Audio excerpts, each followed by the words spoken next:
Hi, everybody. Hello. Let's get weird. How's everybody doing? Hi. Welcome to the stream. Welcome to the Cat Happily stream. It's Tuesday. We are talking about ADHD on my channel today. We got some lovely people here. We got ExorcistParrot. You may have seen him around the chat a couple of times. We got PostCubicleKyle. Everybody say hello. Hi. If y'all want to, I think the bot has already spit these out, but if you would like commands. I got my own command. Yeah, look at that. If you want to follow our lovely friends here, go ahead and throw them a follow. Yeah, I hope everyone today is doing fantastic. We're gonna get right into it.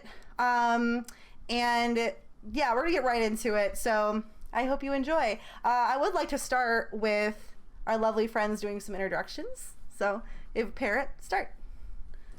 Hi, I'm Parrot. I've been a content creator in some capacity for about 7 years or so.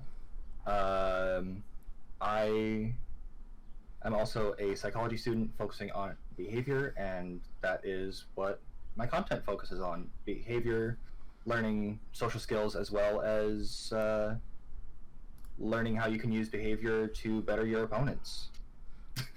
That's awesome. Can you tell me, before we move on, can you tell me, like, what inspired you to get into that? Into behavior or into... So, the short version is I used to have a lot of struggles with anger and aggression, and I ended up going to a school that was designed to help with that, and one of the teachers there, one of the behaviors there really inspired me, and really helped me out, and I kind of wanted to pay what the school gave me forward and actually go back there as a behaviorist. So that's the short version. That's awesome. That's a really cool goal. Thank you for sharing. All right, Kyle. Hi, I'm Kyle. I've been creating content for like 5 years. I started streaming on Twitch around 2016. I have since moved to just general making things. I am not diagnosed with ADHD, but I am like 98% certain I've been struggling with it my entire life. So currently I'm in therapy and looking to be getting I have a psychiatrist recommendation. I'm going down the path to being diagnosed. So I'm kind of in an interesting spot right now where I'm aware of a lot of ways that it affects me, but not having a diagnosis has kind of put me in a weird spot of not being sure. But at the same time, you know, I've been able to develop coping mechanisms regardless of whatever it is I'm struggling with. Awesome. Thank you for sharing. Thank you for sharing. That's awesome. And like, I feel like a lot of people can relate to that.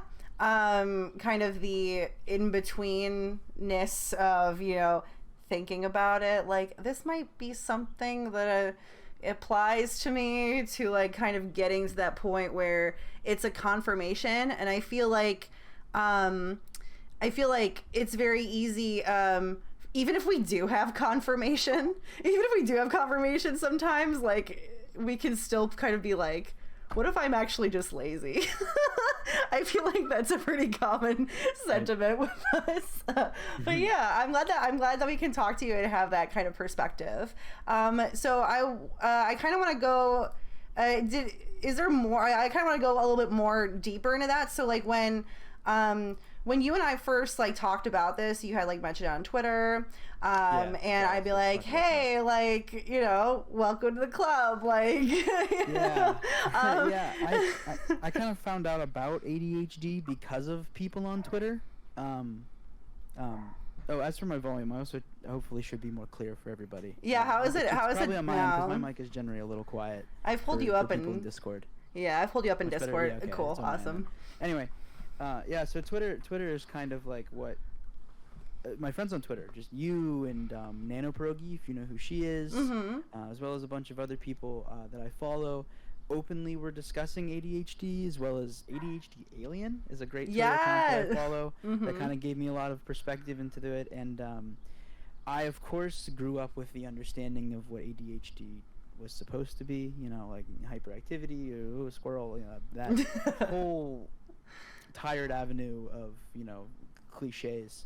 But when I started reading these comics, I was like, oh hey, I read the button analogy, like how many buttons you have throughout the day. Wait. Whoa. Classic. Love you, Ambient. Wait. We're just gonna do this. Here. I'm putting us into like drag us somewhere else. Yeah, so this is the private room that I should have put you guys in before I started. Love you, Ambient. All right, sorry. That's all good. Oh, great. Ironically, now my train of thought's been interrupted. Let me start It's gonna happen. At the very beginning, and I'll work my way to where I am now. It's gonna happen. No, where was I? You learn from comics. Thank you. Yes. Some comics. Thank you. That helped. Thank you. Yeah, I like read about that, and I like the button analogy of how many buttons you get throughout the day. That really helped me, as well as whenever they told you that a disruption in routine can like ruin your life. And I had no idea. I thought I was just like really big on routine, and I was like, oh no, maybe I have ADHD, and like I take a lot of comfort in that routine, and when that goes away, I've realized I get anxious a lot. I get really panicky, and I was like, oh hey. I should probably read more, and then I did, and yeah, and then I got a therapist, and the whole thing. But it was kind of a self-discovery journey for me more than anything else. I thought I was yeah, and my wife was actually super helpful too. She is very good at pointing out when I'm wrong, and and that has helped me just kind of like have touchstones for where my behavior should be and what isn't normal. She's given me perspective to work towards what the healthy way to deal with thing is.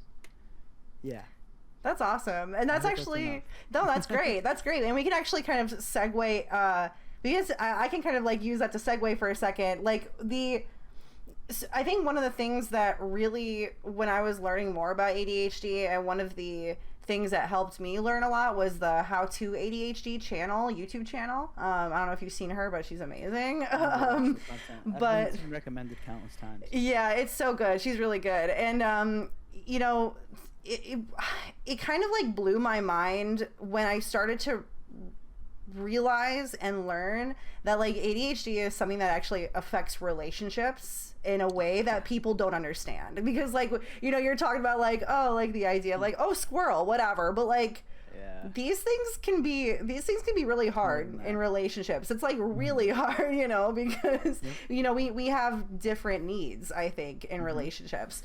So like like do you want to talk a little bit more about like that in your relationship? Yeah, I'm comfortable talking about any of this. Cool. I mean, how it's affected me and my wife. Wow. A lot of it is when I first started to recognize it is I would get stuck on emotions or small things that I took offense to, when in reality, like, I don't need to be that offended, right? And then like it was like I really cared a lot about and I still struggle with this. I still do it. I care a lot about the acknowledgement of the fact that I was hurt, more than anything else. To like an unhealthy level. And that's affected me and my wife a lot too, especially like I'm a cluttered person. She doesn't like clutter. She gets anxious when things are messy, and for me it's just because I haven't done it yet, right? Like that's and it's those are things that I have to be mindful of, but also at the same time she has to be mindful of like my perspective and how I process things too. It's been a learning experience for both of us. Yeah, that sounds tough. Like managing different like needs when it comes to lifestyle. Like that stuff sounds like it can be really hard, and especially for I feel like sometimes for us it could be a little bit comforting to be in like a space that has a little bit of clutter, like there's just something like familiar about it. Like like the idea of walking into a house that is absolutely spotless is like weird to me. I don't know what anything is. That's kind of like how it is for me, is when I walk into someone's, even my own house. My wife likes a clean house, and there's times when like I just don't know where something is. I have to ask my wife all the time because she has a spot for it, but it isn't the 5 rudimentary random spots that makes sense in my mind. Yeah. There's a method to your madness. Yeah, right. It's not the corner of that sofa or the tip of that over there. It's in the closet where it's supposed to be. Exactly.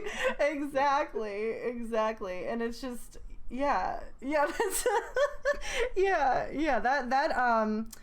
that could be a really tough thing to navigate. And then so one of the things that another thing that I found out kind of about ADHD was like the idea of like a rejection sensitive dysphoria. Are you familiar with that? Yeah. So for the people who don't know what that is, that's kind of like, it's kind of like just a way more intense, like it's like an irrational feeling of being rejected, while also like it's like a really huge fear of being rejected. So it's one of those things where if somebody says to us, like, I don't know, like you could, it's just like easy to take something like to the extreme, right? So it could be like, hey, do you want to go to the movie with me? No, I don't want to go to the movies tonight. Like I've got, this other thing I want to do. And it's so easy for us to just kind of like be like, wait, am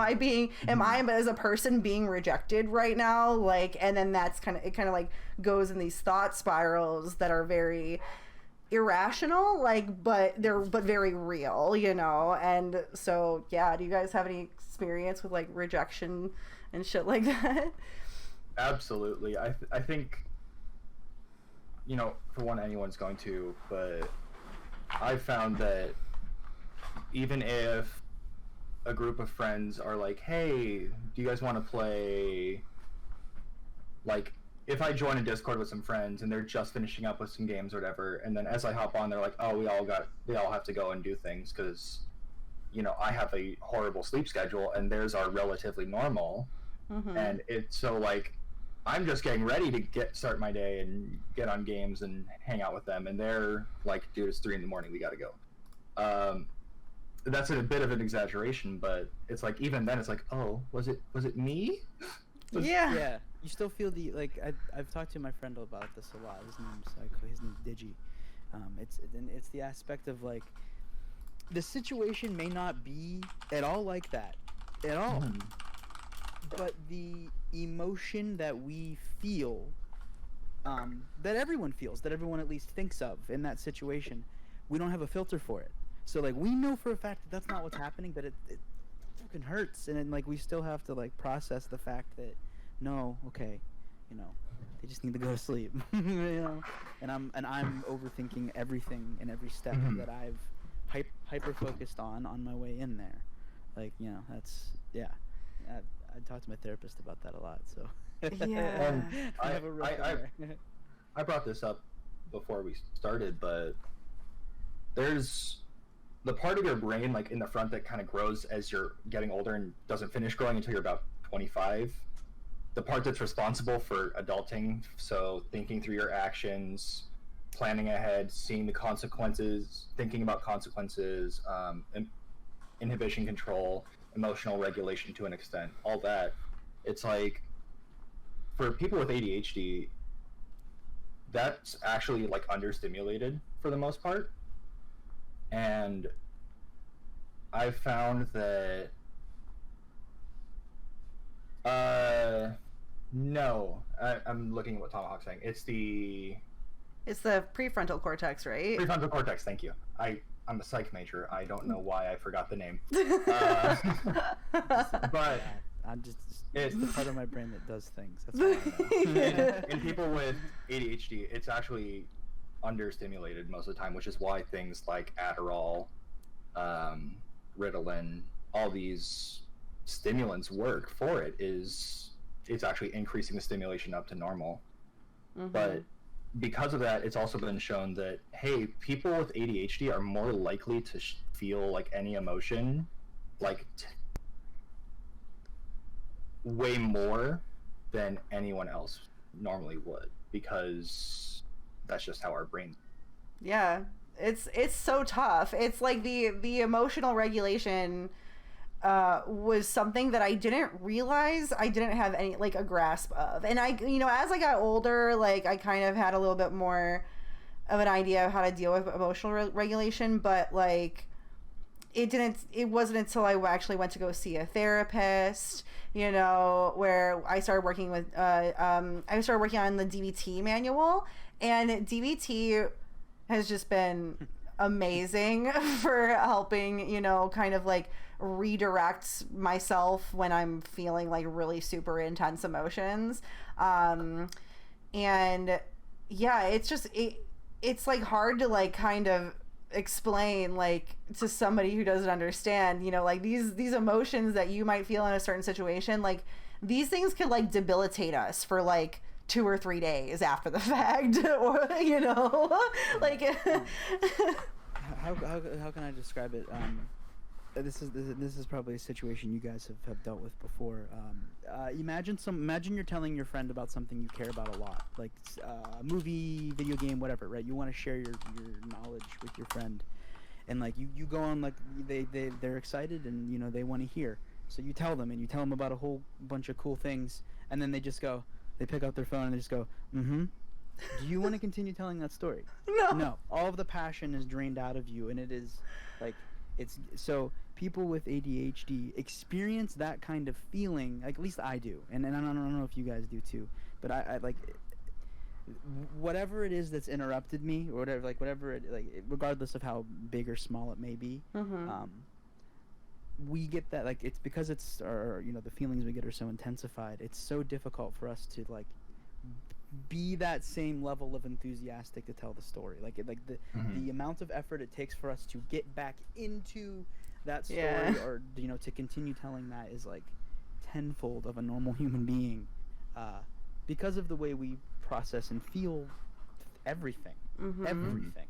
It's overwhelming, and it causes a lot of it takes time for our brains to just kind of like pick back up on their normal tick-tocking rhythm.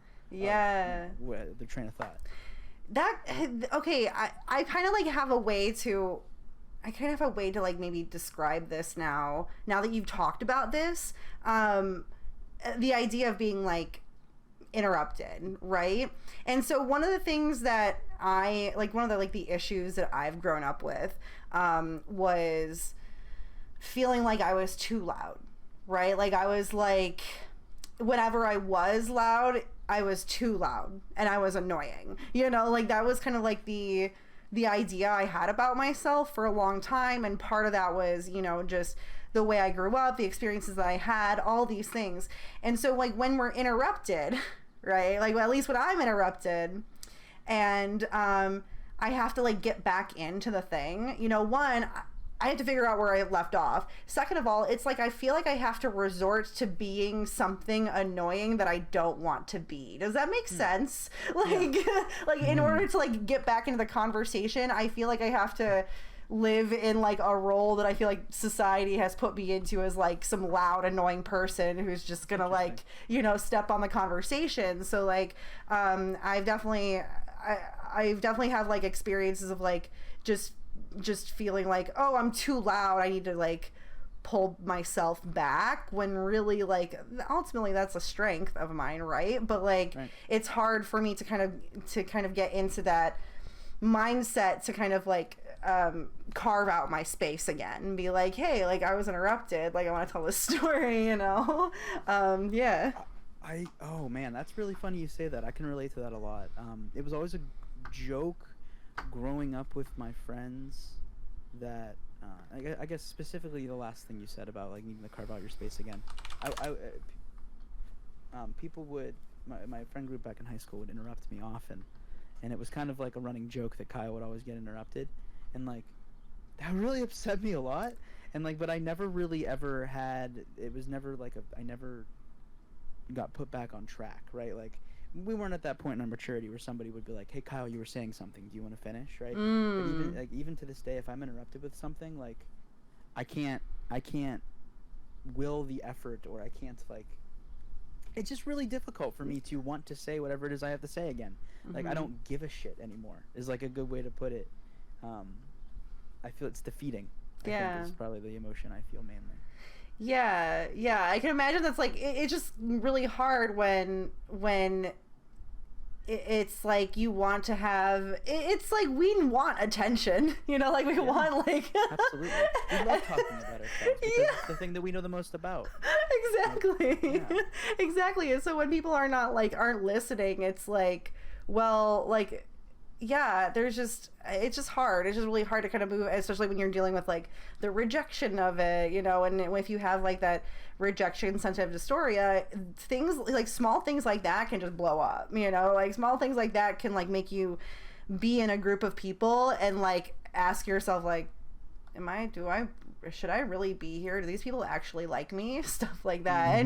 And you know, stuff like this I think are things that a lot of people struggle with anyway, like the idea of, you know, feeling rejected and all these things. But I know me and Parrot were talking about this before we started, like we definitely want to like talk and be very like mindful of like the distinction, like there's like just a distinction between like what's happening here and as opposed to like someone losing their keys, you know, once in a while, like you like losing their keys because they didn't sleep well that night, you know. Yeah, we have chronic lose your key syndrome, as in I didn't put it down in that one obscure spot that I always put it down in, so now it's gone forever. Like that's what we deal with. Yeah, totally. There's always just like a solution that's different from like you know, what the normal people solution, you know. The term is neurodiverse for people with ADHD and like autism and those types of neurological situations. I hesitate to call it an issue, but like, you know, it's, we are the reason that people have such a difficult time understanding the way ADHD is, and the reason it's been so misunderstood for so long is because it is literally just a different brain. Yeah, literally different than what is considered, you know, whatever the term is, normal. Yeah, like it was neurotypical, I think is the neurotypical. Neuronormie is probably just normies. I want to kind of address this question. Do any of you struggle with an intense guilt complex due to always being wrong or too much as stuff like that as a child? Oh my god. Yeah. That's the thing is I couldn't relate to you, Kat. I never had that. I don't have that aspect of ADHD. I don't worry about how loud I am. I've never had that concern. I feel I think for me like that comes from like bullying. So just like experiences of like singing in the locker room in high school and having my high school bully tell me to shut up, things like that, you know. So like part of it is probably definitely my own upbringing anyway, but like I always just kind of felt a little bit off and too much anyway. So like the too much thing does apply to me in a way, in that like not necessarily in like the way I carry myself, but when we go back to that emotion conversation, you know, like I've always struggled with feeling like my emotions are too much and then too much for other people, you know, like that like other people cannot deal with like how intensely, you know, I feel things, and that's like really difficult. and I think when it comes to like being wrong, here's a story that I have from I believe this was elementary school. So when we were in elementary school, there was this one class where my friend had come up with like this new way of being organized, right? It was like something about like, I think ultimately what it was she put just blank Post-it notes on the books that she needed to bring to school the next day. And then that's how she remembered that she needed to bring them. I thought that the thing was like a Post-it note that you put on the book that says what homework you needed to do that day or that night. And my teacher, for whatever fucking reason, my teacher was like, that's not how you do it. That's not how you do the thing that this student taught us to do. And I'm like, well, I've done this for 2 or 3 days and it actually feels like it's helping, but I guess not. You know, like, it's like, think, you know, I'm gonna come up with a different solution than other people, you know, and like the idea that I'm wrong for that is just garbage. I had a friend in high school who his organization system was I'm gonna loosely call it that because It's an organization system. it was take paper, shove it into a backpack, it disappears forever. Yeah. I have several backpacks. And so we had homeroom, and this is in high school, but most of our school was very neurodiverse in a lot of ways, and so for homeroom we were graded, but it was basically just you did a weekly check with your teacher on your grades, and you would do like you know, your teacher would check your homework planner every so often. This guy was failing homeroom because he was just so bad at organizing it, and so our teacher was like, Joe, can you help him out? And I'm like, yeah. So I'd like, do you have, every day I'd ask him, do you have your homework written down? No. Go to your class and write it down now. Yes. Where is this paper? And so, because I've been medicated since I was, I think, younger than 9. I think I've been on the medication that I'm on now since I was 9, but I forgot about that. I forgot. Yeah.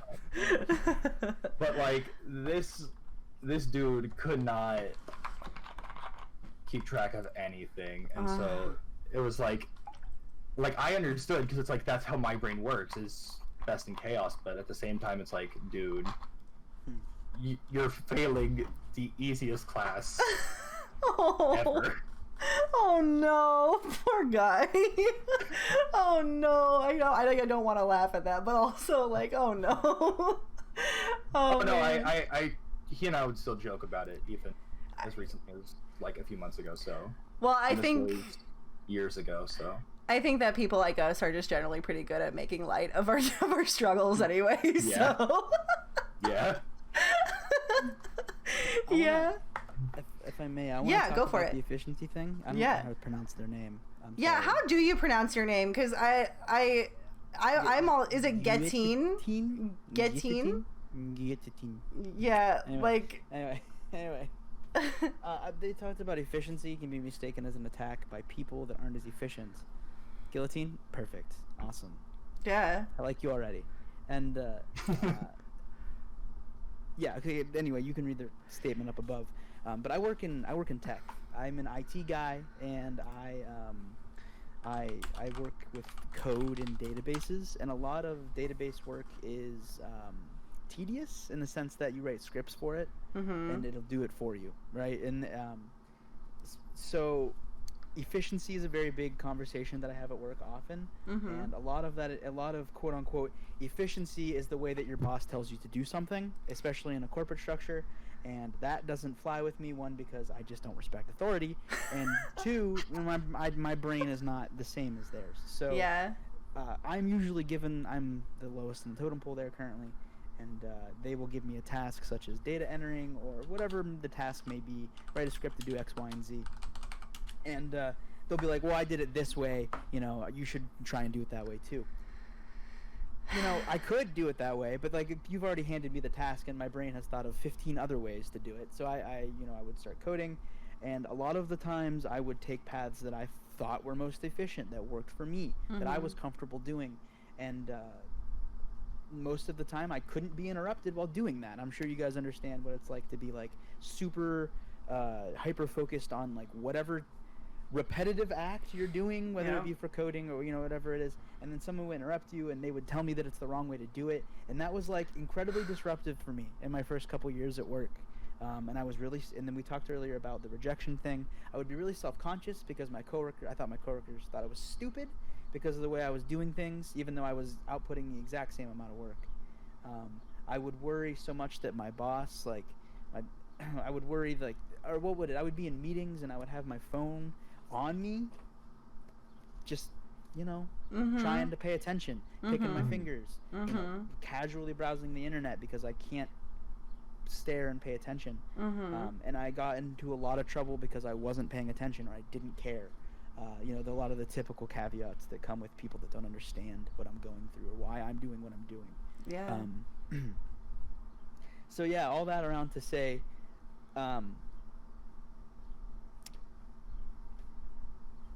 yes, efficiency can be seen as an attack on people that aren't as efficient. It's like, it's so unfortunate. It's so unfortunate because like people don't see that, like, because we're looking for like a way to get it done as soon as possible because it's hard to get it done in the first place. I just want it done. Like, I don't care how you did it. It's fancy, fantastic. My copy paste is just as great, and it's gonna be just as done. Yeah, right? Like, they're you know, like that's kind of the that's kind of like the beauty of it. And you know, there are a lot of like different people. Like there's like rhetoric about like, oh, ADHD, it's a superpower or whatever. I'm like, no, it's like it's a blessing and a curse. Yeah.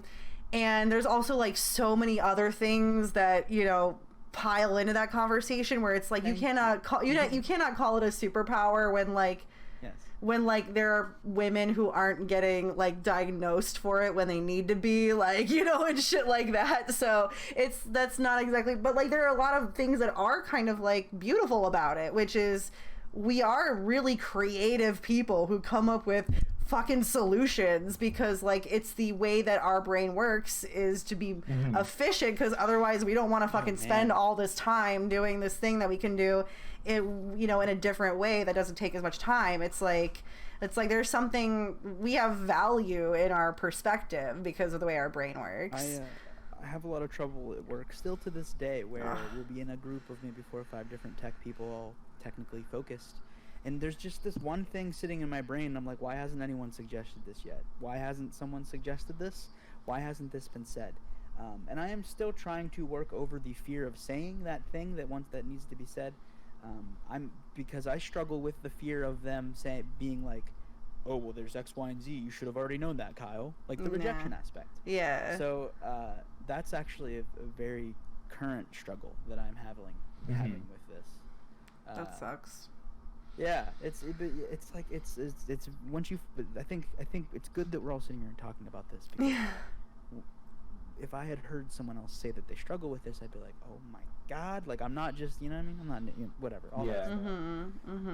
Yeah, I mean, I have a lot of things even in lower level works like retail jobs and stuff like that where, you know, because my memory is garbage, and especially attention to detail, like I'll get the general gist of what my manager asked me to do, but sometimes I'll just forget, like, what was the one thing you wanted? Like, you wanted me to move something over here, but what was that thing? Or, like, things like that. Yeah. And so I'd always ask, like, at the very least, like, I'd ask, because it's like, I'd rather get it done right. Like, yeah, I know I feel stupid constantly doing this, but, like, I would rather you do it right. And, like, luckily, I had a manager at my old job, like, because, I started, like, as there was a transition in management, and so the owner's son was helping, and blah, blah, blah. Like, luckily, and I ran out of my medication my second day. So I was functioning base level off of caffeine and Monster. Yeah. And, like, going to Starbucks across the street. And, like, luckily I explained it to my manager, and I had some issues for like a week of getting it because of insurance BS. But he luckily, like, he also is really ADHD, and he forgot his medication in Texas. Oh no! In like halfway across the country. So he understood, and he started. I think they came out the same day that I had run out. So luckily he understood exactly what I was going through, and like wasn't too mad. But yeah, that's good. That's good that you have, like, y'all need to understand how important it is for people, like for our supervisors in the workplace to understand us, because like the workplace is unfortunately one of those places where we need to be for most of our hours of the day so that we can support ourselves in this particular economic model. So and it's usually an incredibly understimulating environment unless you are working in a passion field. Yeah. That is something that needs to be said for more people. Yeah. For God's sakes, I wish people would say that it is okay if you don't love your job. Yeah. It's okay if your job to you is a means to an end. Yeah. If someone had told me that, I would be much happier.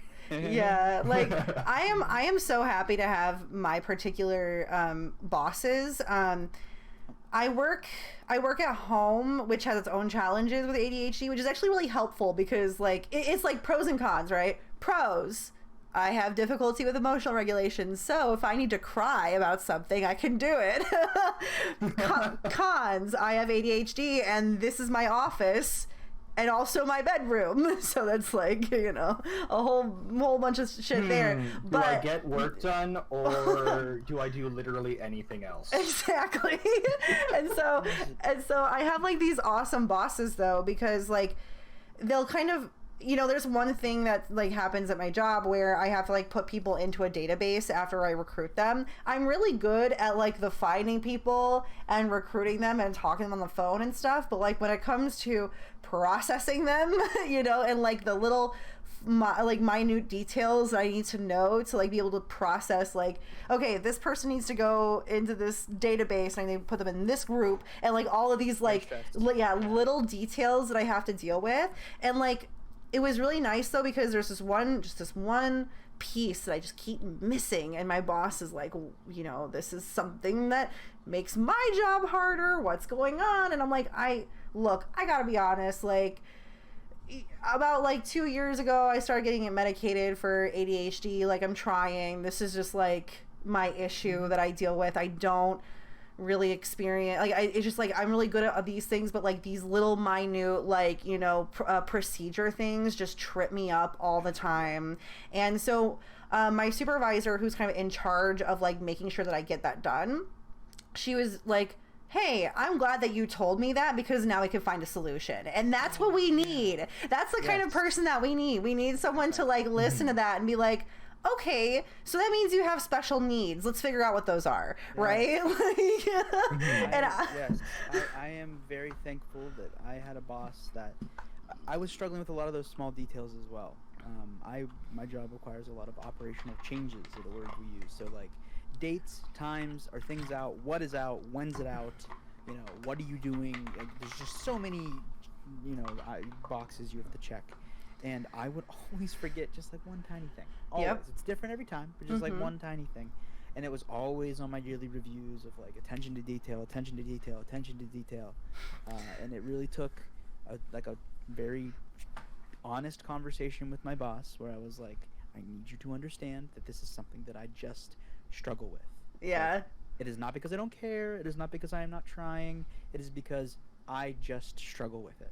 You need to accept that. Like I don't know how else I can tell you other than, you know, if we either need to work towards this in the way that it's going to always be a thing, or like you're just going to always be unhappy. Like I don't know what else to tell you. Like you know, and that helped. You know, my boss then worked with me and we just had more check-ins, whatever it is that I needed, right? Yeah.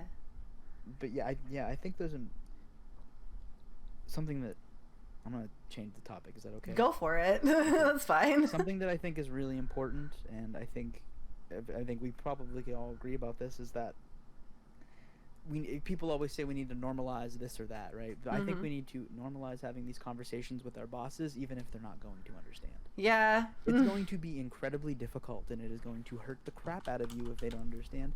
But I think it's our duty, especially with ADHD, we kind of have like an out where it's just like we forget things sometimes, right? Like we're on the lower end of I don't want to compare, but we're on the more manageable end of mental illness and neurodiversity in the workplace. You know, I think it's kind of our duty to have these conversations with our bosses and get people to understand that sometimes people just suck at small details, and that's okay. Sometimes people just forget things, and that's okay. Like, these are not bad worker qualities. These are people with different brain qualities. Yeah. I really think that we should not just normalize, but we should do it. We should have those conversations regardless of if they're going to hurt us. Mm-hmm. And I think to that point, it's important to also recognize that even for the neurotypical people, if you're having what you described of a bunch of changing dates, a bunch of changing things going out, whatever it is, like, you need to at least have a system in place, or at least even for people who are neurotypical, if you're struggling with that, I think communicate that and figure out what can be done. And we just need more people in our corner who are willing to be as creative as we are, like, in figuring out solutions to problems like these. And honestly, my supervisor was like, you know what, Kat, if you just need to send me the names so I can put them in for you, just do it. Like, you know, because it's as long as the work gets done. You can't have that conversation if you don't want to. That's okay too. That's it's like we should be doing this, but in your own time. If it works for you, it works for you. Yeah. No. I don't get canceled on Twitter, Kat. Yeah.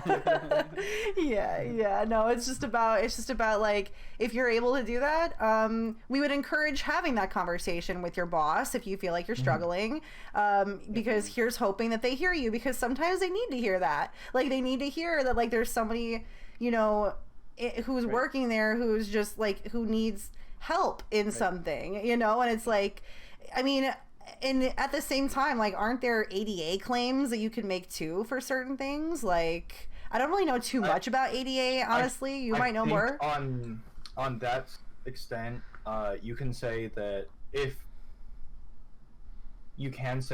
hey, I have this condition. At least here in California, I believe it's federal level, but I'm not totally sure, so I'm just going to say, at least just here for California, they can't fire you, and they have to try to at least make a reasonable attempt to work with you. Sounds amazing. I believe that is at federal level, but I could be wrong. Yeah. As part of ADA, but, you know, I was a lifeguard, and I had punctured my eardrum. And so my doctor said, you cannot go underwater for a couple weeks. And I'm like, I'm a lifeguard. That's kind of my job. Yeah.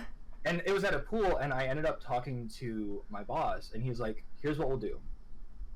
I can't have you just take off a couple weeks because you work so much and you take the shifts that no one wants, i.e. the 6 a.m. ones. Yeah. And so he's like, what we'll do is we'll always make sure we have someone else with you and that you won't have to do rescues. But so, like, that kind of thing, if at the very least, if you say, like, you have this condition and, like, how can you work with it? Most people, I think, would at least be willing to make it may not be perfect, but they're going to make an attempt to work with it. And they also have to. Yeah, I think also too, that's kind of like an interesting conversation we can get into about, like, the idea of, like, an invisible thing, the invisible illness kind of like thing to it. Like, you punctured an eardrum, right? Like, you had like a physical thing where it's like you got a doctor's note that said you couldn't do this, you know, all these things. But, like, then when people start talking about, you know, mental health in the workplace, like, the problem is that there's still so many people out there who think this shit is fake. You know, like, there are people out there who think this shit is fake, and then, like, we'll be like, no, you just need to try harder, like, you just need to focus better, you know, all these things, when really, like, it's not any different from having a punctured eardrum and needing some sort of, like, assistance in that matter. It's just like you just need a more chronic, different kind of assistance, you know? Yeah. Can I talk about what Guillotine said above? Yeah. Pulling whatever. I'm gonna ask you guys. Do you guys have an inner monologue, like you talk absolutely in your head all the time? God, I would be weirded out if you didn't. I wouldn't necessarily say in my head, but yes. I just, like, feel like I just talk all the time when I'm not actually talking. No, just, like, in my brain. In my brain. Just like, I just feel like that's the best way to describe it, I think. If you talk Like you talk like yeah. That's actually I've never described it that way before. That's perfect. You know, I feel like I'm talking all the time, even if I'm not talking.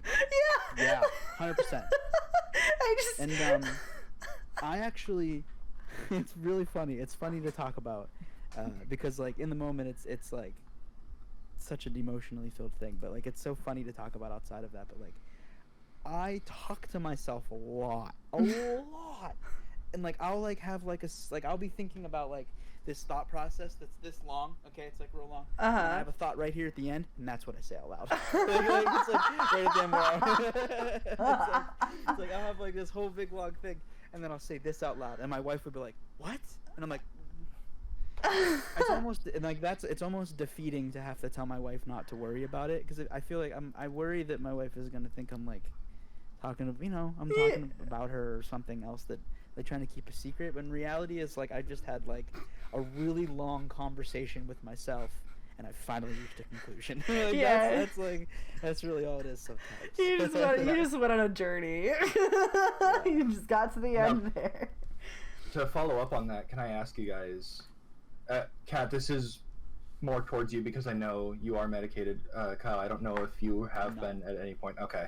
No, but so this is more towards Kat. Okay. Do you find that your inner monologue is very different than like who you are when you are medicated versus unmedicated? Dang.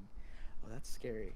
Because I've looked at it, and keep in mind I've been medicated since I was like 9. Mm-hmm. And so that might put a different spin on this. But I find that like when I'm medicated, I'm able to have conversations like this, and while my inner monologue is still there, and it's more focused. Whereas when I'm unmedicated, like it's in the evening, it's kind of wearing off. My inner monologue is, I'm hungry. I want cake. It's basically just a 5-year-old, but like in my voice. And yeah. So I don't have any experience with that. That terrifies me, in all honesty.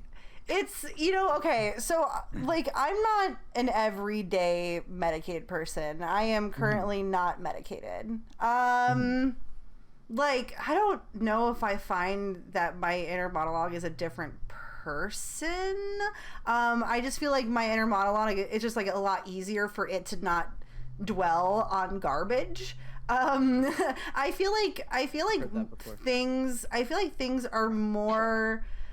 I feel like things for me are just okay. Here's one thing I want people to understand about medication is that sometimes medication just makes you focus, but like on things that you don't actually need to focus on. Like, yeah, that's the hyperfixation thing. Yeah. So it's like then sometimes like you'll take your meds and it's like, yeah, you're super focused, like even more so than you usually would, but then you just like chose your hyperfixation to focus on, and so now you're just like, the whole time. And so I feel like it's sometimes it can kind of get me stuck in a rut sometimes, but I think overall, like, it's just there's just kind of like a little bit less anxious thoughts. There's like a little bit less like negative thoughts about myself, but I don't perceive it as like a different self, I guess, or like a different type of person. I probably should have like phrased that differently, because it's not like I don't picture my inner monologue. There's not another person saying those things at me when I'm medicated versus unmedicated. Mm-hmm. It's more, I find that in myself, like when I'm unmedicated, my inner monologue turn almost is more childish, but that's probably just lack of impulse control, and also the fact that I've been medicated for so long. So I was just curious. Do you guys like? How do I explain this? I don't even know how to explain it. That's like how natural it is to me. I get that. I get that. Let me think for a second. That's fine. You guys work through scenarios in your brain a lot. I guess that's probably one way. Oh, certainly. Like you've crafted a scenario. Like it's you've either one that you've thought of or one that you've existed in, and like you work through that. Like it is your goal, whatever. Like I will like go to bed and be like, I'm gonna go lay down and think about that, and then like I'll just like work through a scenario. Like it's just like that's just like a thing that I'll intend to do in my brain. Do you guys do that? Man, okay, so maybe not as like direct as that, but like I don't know. It's just a thing that I do and it just happens. For me, it's more about like kind of thinking about things that did happen at one point and then like me trying to rewrite them, or me like thinking about things that I'm hoping about and it's as if like I'm like crafting like a movie scene in my head of like what I want to happen in a situation, or like what I am scared of happening in a situation. Sure. So yeah, it's definitely like it's only like a kind of a huge part of how my brain works, where I feel like I'm just kind of like, I don't know, I'm kind of like just taking situations and just kind of like pulling them apart and putting them back together, or like imagining like, yeah, or like sometimes I can easily get like down on myself about like the way that like certain situations happened or things like that, you know, and it's like fuck, like why didn't I do this or anything. I know it's like for everybody experiences that in some way, but I'm assuming like an intense it's not a guilt, regret. It's a regret. Is a huge intense regret of like that one tiny thing you didn't do differently because you know it would have changed the whole situation. Mm-hmm. Like I do that all the time. Like whether it be a conversation with my wife and I like lash out at her, or you know when I get overwhelmed and I say something mean. Like after that, it's just like an entire brain blast of criticizing and like just analyzing the whole situation as to why I reacted the way I did, and it's like it's not healthy. And like I have like a hyperfixation on my own actions, and it's very scary. Just like weird movie scene in your head of like the thing playing over and over and over again, you know, and like trying to, and that's actually a pretty good thing to do if you're talking about that in a specific context. Like that's what EMDR is, I think. It's like a type of therapy, and they kind of like put you in a state where you can feel like your traumatic experiences and kind of rewrite them for like, you know, healing and stuff. So like that's like a thing, but I think we have a tendency to make that like a bad thing, you know, and like kind of use it for like beating ourselves up, but not using it for like, you know, being able to work through issues and things like that. It's funny you say that. My therapist, her specialty is like cognitive behavioral therapy. And and a big thing that she's taught me is identifying. Well, I've always done it, but she's pointed out that I do it. And it's identifying your emotions, right? So the thing that she has taught me is when I am experiencing these really intense emotions, say it out loud. And that, you know, like you're identifying it. And then that allows you to take that outward energy and move it into whatever direction it is. Like it's just like a manifestation of whatever it is you're trying to do. That was related to what you were saying in some way in my brain. I don't know if it actually. That's okay. That's okay. Regardless, it's like it's all valuable regardless. And you actually kind of reminded me. You reminded me of like something that I've come to really appreciate. Just when it comes to my ability to cope. I mean, I struggle a little bit with that, about like asking for help in situations. Oh, yeah. So like part of me, it's very like important for me that if there is somebody else that I can go and just be like, hey, this is how I'm feeling right now. I need somebody else to know that, because like it's like killing me if somebody else doesn't know that. Have those people. Yeah. By the way, you should always have those people if you have ADHD. Yeah, Very important. You know, it's like the kind of, that's like a habit or just like a thing that I've learned to do, because like, you know, if I'm just from and specifically from like, you know, experiment with like psychedelics, like you have to like be able to tell somebody like if you're like going down a bad road, like, you know, like, hey, I need some help, I need a hug, like can you just like give me a hug because I need some grounding, stuff like that. It's very important to kind of have like that person in your corner to just listen to whatever whatever garbage is, so that, because like you're just kind of like, by saying it, it's like it's like you're taking it out of your brain and just putting it like in front of you rather than like having it bounce around. You can control as opposed to something that just exists within inside. Yeah. That's kind of how I've always thought about it. Yeah. I was gonna say something. I forget. That's okay. Y'all want to talk about exercise? Yeah. Yeah. Before we do, can I say one thing? Yeah. Really quick. Mm-hmm. So this is ADHD adjacent, but I'm bringing this up because if for people on the spectrum, on the autism spectrum, they typically have a hard time like actually putting a descriptor to their emotion or like recognizing their emotion within themselves. But at least for me, what I've found helps is recognizing, hey, because they're super codependent, they're super comorbid, meaning if you have autism spectrum disorder, you're probably going to have ADHD, depression, anxiety, one of those. But one thing that's always helped me, at least in that, is if you struggle with recognizing it, just say, well, I was feeling kind of angry, but here's what my body was doing, so my fists would clench or whatever.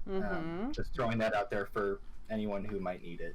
Just yeah, for sure. Well, that like gets into that conversation just about how like we really do experience emotions in our bodies. Like our bodies respond to our brain and the way that our brains feel, you know. And it's very all interconnected. And so like that's important to remember that like humans can communicate through their bodies. So like my nephew, he hasn't been like I diagnosed with ADHD, but like my brother has it, I have it, like, you know, it's one of those things where at least like even if he doesn't have the thing, I think it's important to be able to like to look at children and meet them where they are, because like you know, that's one of those things where that like dealing with ADHD will teach you, right? Like to be able to look at something for what it is and, you know, be able to come up with a solution. So like I noticed that my nephew has a hard time speaking when he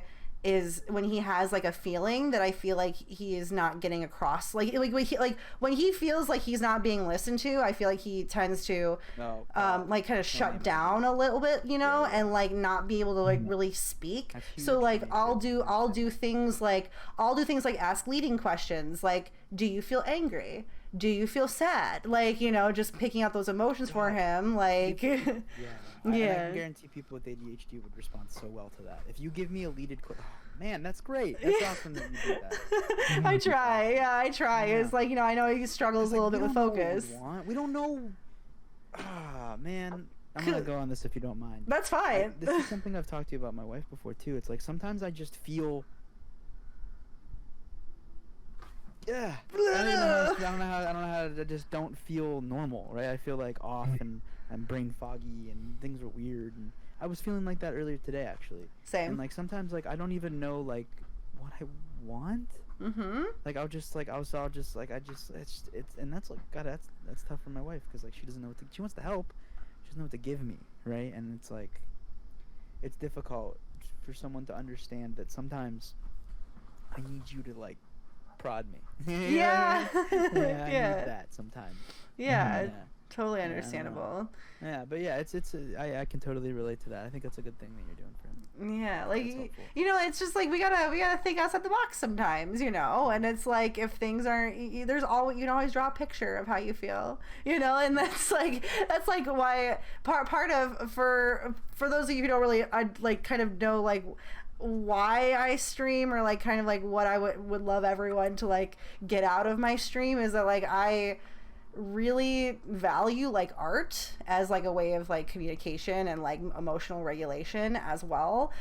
So like, you know, even like art is a way that we communicate through to people, you know, like we can draw a picture of how we feel, like we can channel that energy into something that is like visual, that we can help someone can like see that and like be able to understand you a little bit better. There's so many different ways to communicate that I feel like people take for granted sometimes. Yeah. Yeah. before we move on to exercising, Yeah. I'm sorry. No, I you're had another fine. thought. No sorries. I have a friend. Her name is Tori, and her and I have been learning guitar together, kind of.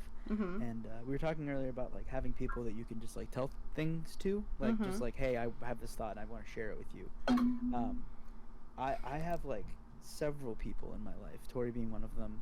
I have another friend that like I don't know if they see the relationship like that, but I see at least an aspect of my relationship with these people that I'm very close with is like, I can tell you about this subject literally whenever I want, and you'll always listen and give me the energy that I want, right? Mm-hmm. And I think it's really important for people like us to have those types of people.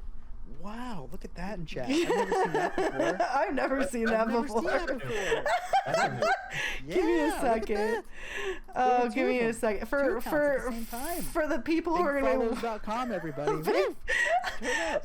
For the people who are going to be watching this on YouTube maybe at some point, some people posted in the chat, buy followers, primes, and views on BigFollows.com. Wow. None of us get banned. None of us endorse this material. Oh, dude, get those numbers up. Come on, man, go for it. You know what? Numbers are the most important part. It's all about the numbers. It's all about the numbers. Yeah. Again, as an anti-cancel disclaimer, that was sarcasm. All right. I fully condone spending your hard-earned money on all your followers. Anyway, I think it's really important for people with ADHD to have, or just people with with tendencies to want to gush about things, because that's something that we do. We like to be passionate about stuff. Mm-hmm. You should have people that you can go talk to about that stuff all the time, and they'll listen. I think that's really cool. Yeah. I just think that that's a healthy thing to have. I got friends talk about Star Wars, friends talk about music, bands. Like there's a lot of an aspect of relationships with people. To me, is what I can talk to that person about at any point in time, and like I want to. You know, if I want to share it, oh, okay, I can talk with that person. I don't know.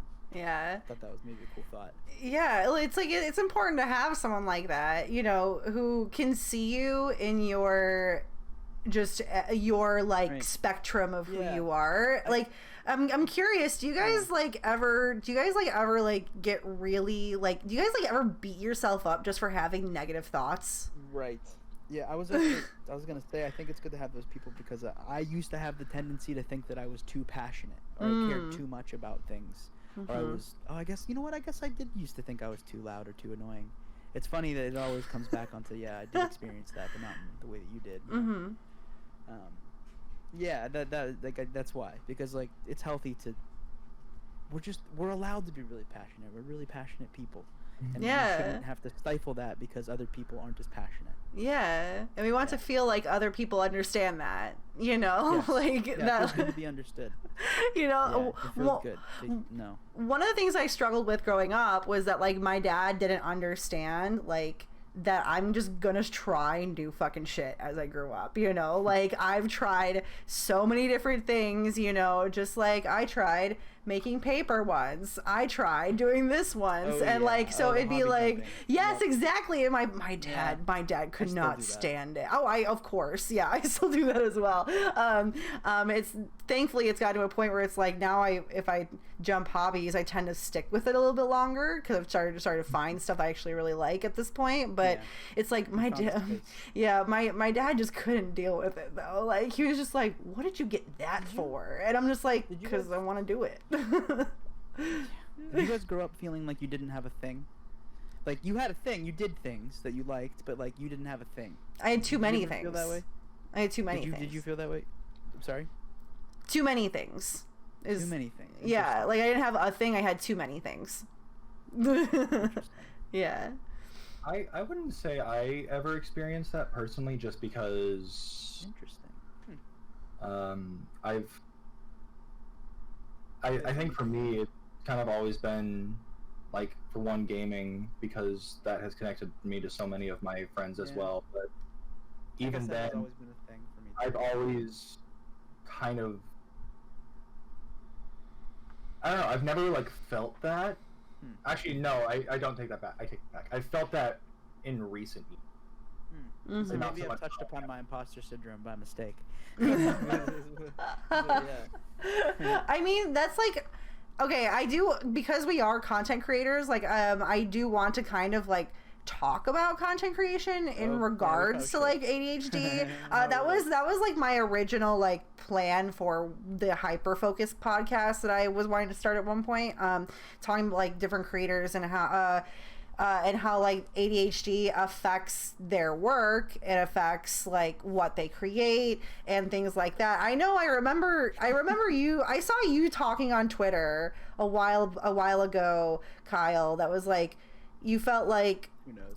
You felt like with Twitch or like with content creation, you felt like you've been jumping around to like a whole, you're not really sure like your identity when it comes to that kind of thing yet. Like, yeah, you want to go into that?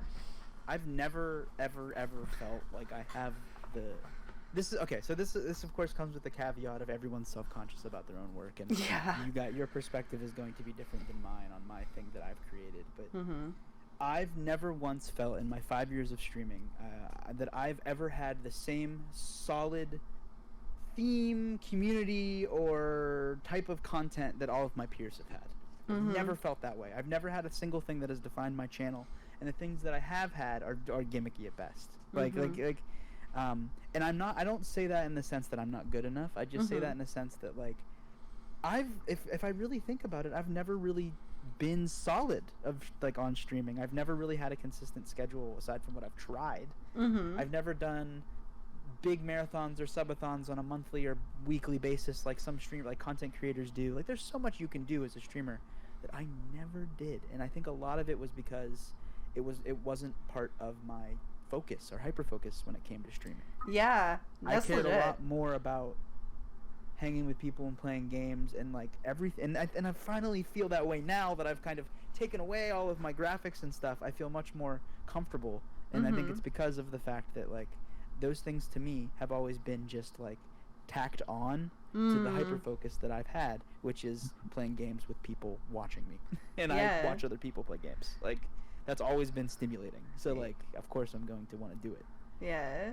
And like just when I think maybe stepping outside of ADHD for a second, just to say that like I really appreciate streams that are just basic as shit. Like I like that like where like the creator themselves is the show, where it's like they've just got the game and the camera and maybe like a couple of other assets here, and like there's some beautiful overlays out there. There's some beautiful like things that people create, and like I maybe will move to something a little bit more like focused if I at some point, but at the same time like I love something that's just very clean and minimalistic and just like game person, because ultimately that just like pulls all the focus to you anyway. Like that's just like you're the star of the show, you're carrying it, as you said, to kind of step outside of ADHD and just kind of my journey with content creation, a lot of people that I watched when I first started on Twitch were extra, is probably a good way to put it. They had the sub responses, they had the raid responses, they had all that shit that you have when you start streaming, right? And like there's definitely something cool about that, and I absolutely respect it, and like I'm glad that I learned about it and did what I did with it in my own channel. But I think a large part of my own journey with creation was being comfortable with the fact that I am good enough by myself to sit with the camera and a game and talk about that game, and I'm fucking funny, damn it. Like I can do it. I can make a clip and post it to Twitter because it's funny. Like I tried to do something, you know what I mean? It took me a really long time to be comfortable with the fact that I just need to react to things, just be myself. I don't need to worry so much about the presentation of myself. Yeah, you've got the soft skill, and ultimately the soft skill is going to be what keeps people, right. Like it's interesting that you mentioned like there are all these things that streamers do. I literally had to like ask somebody from my community to take over being like my calendar for me. I was like, because one of the things that I struggle with is like getting the community stuff, and part of this is because I'm socially anxious. Part of this is because like being in a voice chat is still a really hard thing for me.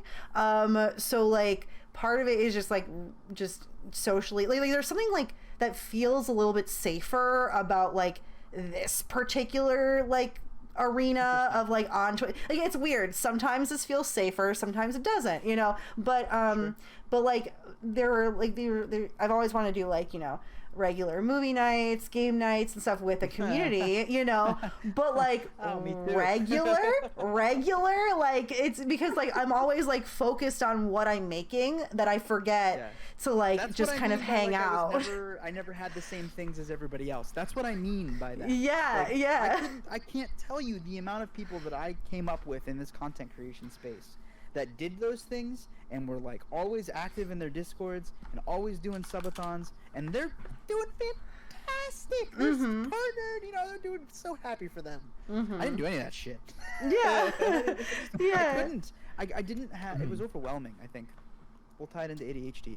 It was overwhelming for me to plan all of that and then have to execute on all of it, especially if it is dependent on other people enjoying it too. Woo! Like that was just like, it was just like, that's just too much for me to deal with and still be able to enjoy it. Yeah. And I attribute that to the fact that I don't do well with lots and lots of things in a schedule. Yeah. Same. I have to be like okay with the fact that this is literally all I did today. Like I have to tell myself, like really remind myself that like it's okay that all I really did was play Valorant and watch King of the Hill today up until this point. Fantastic. You know, it was a great day. Yeah.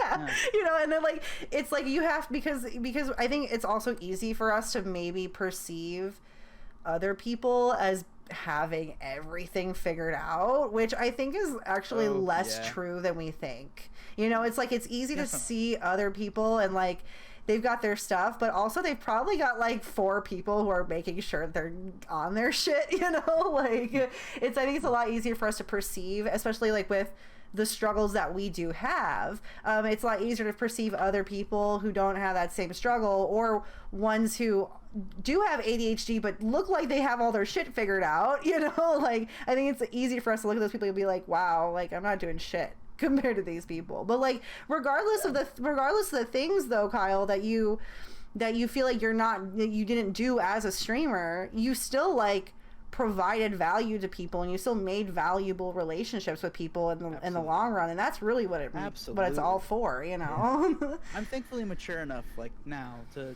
because when I started streaming I was 22. 22, 26 now, so I'm an adult. So not that I wasn't then, but like that's a whole different lifetime. Right. That's a lot of time. 26. Yeah. Yeah. And I am now able to see that I've done some pretty cool ass shit out here. And I used to worry that because I would tweet about different things all the time because I'm always focusing on different shit, or I watched Avatar for the first time a couple months ago. Nice. So now I care so fucking much about Avatar, that's all I'm going to tweet about for like months. Oh my god! Then there's going to be like a new Star Wars TV show, and then that's all I'm going to tweet about for months on end, right? Like, I've realized that's me, and people like that. And like, and like that's my brand of being a human, and people enjoy that online. Yeah. And that's okay. I loved your tweet today. I get the reference now. Yeah. I loved your tweet today or yesterday or whatever. It was like Zuko is the fixation on Avatar, the hero's journey, Star Wars, and or anything else. Yeah, it was a combination of Star Wars and Avatar. You were like Zuko is the Kylo Ren or the better Kylo Ren. And I agree. I agree with your takes a lot, dude. It's so true, and you can't. No, yeah, but ADHD. One thing I've realized, I used to be really self-conscious about that because everyone talks about being consistent as a content creator. Niche down. And you know what? I've since embraced the fact that I don't talk about a lot of the things that people talk about. I talk about a lot of niche bullshit, and you know what? If niche bullshit's your thing, cool. Let's go, right? Yeah. Like, that's my fixation, and that's what I like to create about. And cool, you know what I mean? Yeah. I don't have to be what everybody else is because everyone else doesn't have my brain, and that's okay. Exactly. No one else is you. No one else is you, and it's just the age-old, saying of like you need can't to remember that as ADHD. It's just like so important, especially because like we're not like them. We're like interesting people. We're interesting people who like are fun to be around, and it's like we don't need to be super like organized or anything like that to be interesting people with value in the world, and it sucks because it's just like the way like the society that we live in is just it kind of feels like there's one way to be. They move so slow. Yeah. Everybody moves so slow. Yeah. Everybody is just like, come on, like do whatever, like do the thing. Like, tell me your story. Tell me your story. Get to the point. Everyone. That's the rest of the world. So everyone else. How many? Okay. Here's like a thing that I feel like I deal with a lot that I beat myself up over is like I just come up with ideas for shit all the time, and then I get sad or mad at myself for not following through with those ideas instead of just realizing that like my brain is naturally going to have a million ideas. Like I should just like throw my ideas out to Twitter and be like, someone do this, I'm too lazy. Like, here's your idea. Just create a new Twitter account, ADHD ideas, and then give a few other people access to the account. Oh, that would actually be kind of fun, though. Here's what you do. See the chaos that ensues. Yeah. What were you gonna say, Kyle? It's not. No, it's not important. Okay. What was it? I was gonna. What were we talking about before this? I don't. I have a million ideas. I remembered I wanted to talk about, but we can... No, go whatever. Go in whatever direction you want. Okay. Something that I think is funny is if you have two people, this is just an observation, so we can get on a real topic after this, after we laugh. If me and a certain friend are in Discord with a group of other people, and her and I start talking about guitar stuff, and nobody else in the Discord has any idea anything about guitar. No one else in the Discord plays guitar. Her and I will talk about like chords and like how we got to wherever we're at in guitar, just like two people with ADHD having a conversation, so like, it doesn't stop. And we'll just continually have this conversation, and like I used to get really self-conscious that like people would hate that conversation, right? I used to be really self-conscious and worry that we were bogarting, if you're familiar with that term, or holding the conversation hostage. But I have since matured and learned that like I'm hanging out with my friends, and they're very much interested in the things that we have to say, like you know what I mean, and like and a lot of of course there's that fear of rejection with ADHD once again, and it's important to remember the context of every situation that you're in. And, like, that's difficult for people like us. We don't do that very well. That's okay. That's okay. I apologize.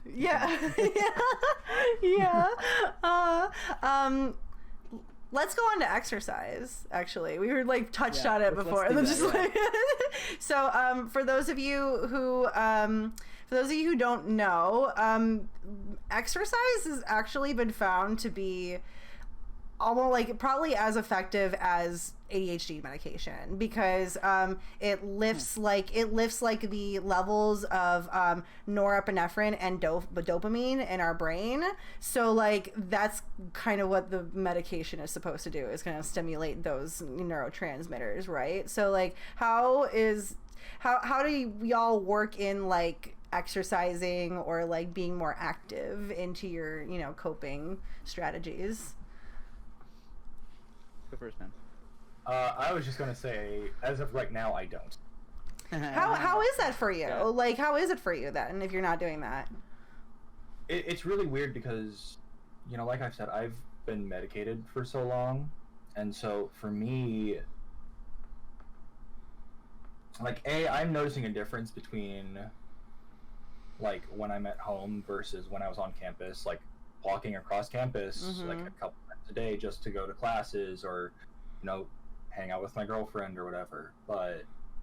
And so now that I'm back home, it's kind of like, oh, I feel the difference, but at the same time, I don't, if that makes sense. like there's a difference where it's enough where You guys shouldn't do memories. Don't get in chat. You don't get distracted. It's enough of a difference where it's like I feel that it is affecting me, but I don't feel the difference in terms of focus or anything else. If anything, I'm just more cognitive. Mm-hmm. Interesting. How about for you guys? Because I'm a lifelong runner, so I grew up running, and I still run to this day, like long distance type running, like 3+ miles, slowly. And I will say that I do some of my best thinking when I'm running. Yeah. I do some of my best, just like chopping it up and, you know, breaking down situations or feelings that I have. It always happens when I'm running. Mm-hmm. And the reason for that is like I really feel focused. I feel focused, and I've always attributed that to the fact that my body is moving and I'm exerting energy, and that is this level of stimulation I need to operate in a normal, you know, normal neurological level. I've just always kind of like just associated those two things in my mind, and I feel pretty confident saying that that's actually what's happening, given, you know, research and everything that's been out there for that. I've never really made the connection, but it does make sense. Yeah. You've said that. I mean, our bodies were meant to move. I'm thinking when I'm working out. Yeah, that makes a lot of sense. It makes a lot of sense. And our bodies were designed to move. You know, regardless of ADHD, like moving is something that humans should be doing with their bodies, just overall for health reasons and just the brain in general. And like, you know, when I exercise, I always tell myself it's for like me having fun and for my brain as well, because like if I try to like connect it to like my weight or like something like, you know, that I've in the past like beat myself up over, like it's just like that adds another emotional layer to it that makes it hard. So like when I remind myself that like when I exercise, like my brain works better, you know, like that is so much more of like I think a healthy like, or well, it's a lot easier for that to be like a healthy thing as opposed to being like I need to lose 5 pounds, you know, in 2 weeks, you know, to like look good for a wedding or whatever. And sorry, if you have a thought, feel free. What? No, it's okay. What did I say? Oh, I was just gonna mention like, no, you're fine. I was just gonna mention that like, yeah, and even though like sometimes it may not be like the difference between me getting something done and me not getting something done, but at least like I love the feeling of it so much, and and ultimately it does help address like just the anxious like running brain, you know, as opposed to like making it easier to focus. And I've heard somebody in an article kind of describe it like exercise, like their morning exercise is the difference between them picking up the phone at work and like having it just be like, what's up, what's going on, as opposed to like the phone ringing and being like, oh God, I have to answer this phone. I don't know what's going to happen. You know, like there's like a very, you know, like there's like a different attitude that like an attitude shift that can happen when you've done your exercise in the morning, got all of your thoughts, you know, like kind of calmed down. And so like, you know, even me, like I struggle with that. Like when I'm at work, like someone will call me, I'll be like, oh God, I have to switch my focus over from this thing I was doing now to this phone call. You know, like a different energy it requires. It's 100% a different energy. Yeah. What are you gonna say? Oh, people with ADHD, practicality is very important to us. It's something that like, if something doesn't have a purpose, then it's we won't do it. Like it doesn't make sense. We can't process the even need to do that. Like it just, at least that's for me. I guess I shouldn't generalize. That's for me. Yeah. My experiences with ADHD, practicality is something that's very important. And so if I attribute running to I need to lose weight, which I do need to lose weight. It's something that I want, or at least I want to. I'll say I want to. And if I tell myself, you know, I'm gonna run this on this schedule and I run on these days, I get overwhelmed and I can't do it. So for me, running is just like, it's thinking time. It's my time to just go think about things and process stuff and now I look forward to it. I really look forward to, like, because I'm not focusing on how hard I'm running or how long I go. I just go and I'm like, I'm gonna run for an hour today, and I'm just gonna think about a bunch of stuff, and that's really healthy for me. Good. It's a practical purpose to go to, there's a reason behind what I'm doing. Yep. That's we already Yeah. And I mean, in regards to content creation, like, that helps me a lot considering I'm a dance streamer. So, like, what I've done is made it like a part of my content creation. That's is awesome. Moving, it's like it's like I'm forcing myself to do it, otherwise, like, it feels like a little bit harder to just get it done just for the sake of getting it done. It's like, oh, now I can do it. And it also, like, helps me on stream too. Like, it helps me with feeling comfortable and feeling like not anxious about like what to say or anything like that, and feeling like I can kind of like jump from topic to topic a little bit more easier than I normally can, or something like that. Not like it's hard for me to jump from topic to topic, but you know what I'm saying, like this shifting of focus and stuff. But like, that's part of like just working it into content creation. Like, dancing and doing that stuff has been really helpful for me because it makes it fun, and it makes it like something that like I can dance for like 2 hours, like it just makes it fun. And not like, I mean, nothing against you, but I fucking hate running. I hate running. People don't like it. I don't blame you. So like, I would rather dance. Say that if you don't like running, you're doing it incorrectly. I'm a strong believer of that. That's probably true. But, of course, you're obviously entitled to your exercise decision. Yeah, I just like something where it's like, I like to kind of add like the artsy part to it. That really helps. Absolutely. But yeah. I just wear nice running clothes to express myself. Yeah. have you ever gone to like one of those like special runs? Like have you done like a marathon or like a? I've never done a marathon or a half marathon. I've done a 10K. Okay. Which is 6.2 miles. Okay, that's cool. 10K. Yeah. And I've done a 6 point. I've done. I mean, the most I've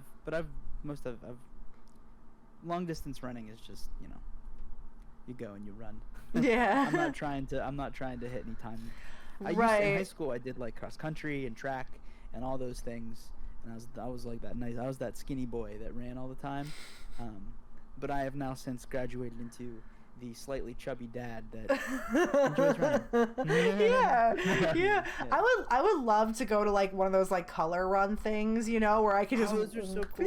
Just walk around. I'm like a purist when I run, so like I'll go run the 5Ks that like give you a chip on your shoe, and like you go and you run, you get your PR, right? Yeah. My wife is like, Kyle, we found this run. They give you beer at every mile. We I should want go it.